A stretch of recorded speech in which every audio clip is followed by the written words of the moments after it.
கர்த்தருடைய நாமம் மகிமைப்படுவதாக. இந்த புதிய நாளுக்காய் கர்த்தரை நன்றியோடு ஸ்தோத்திரிக்கிறேன். இந்த புதிய நாளின் தியானத்துக்காய் எடுத்துக்கொண்ட வசனம் ஏசாயா தீர்க்கதரிசியின் புஸ்தகம் 30வது அதிகாரம் 19வது வசனம்.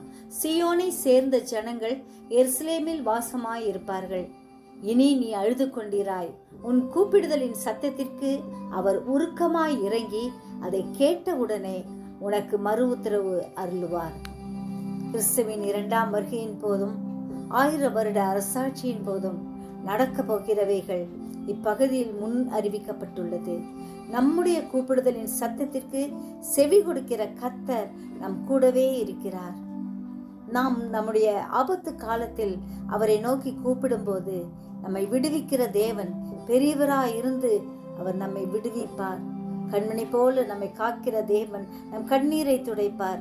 கர்த்தரால் தெரிந்து கொள்ளப்பட்டவர்களாய் கர்த்தர் தரும் ஆசீர்வாதங்களை சுதந்திரித்துக் கொள்ளுவோம். கர்த்ததாமே நம்மை ஆசீர்வதிப்பாராக. ஜெபிப்போமா. ஜீவிக்கிறதான நல்ல இயேசுவே, எங்கள் ஜெபத்தை கேட்கிற ஜீவனுள்ள தேவனாய் எங்களோடு கூட இருக்கிறபடியால் நன்றியோடு ஸ்தோத்திரிக்கிறோம். எப்பொழுதும் எங்களோட கூப்பிடுதலின் சத்தத்துக்கு செவி கொடுக்கிறபடியால் நன்றி ஆண்டவரே. நீரே எங்களை பொறுப்பெடுத்து ஆசீர்வதித்து வழி நடத்தும்படியாய் கெஞ்சுற ஐயா. ஜெயம் கொடுக்கிற ஆண்டவரை மட்டும் நோக்கி பார்க்க கிருபைதாரும்.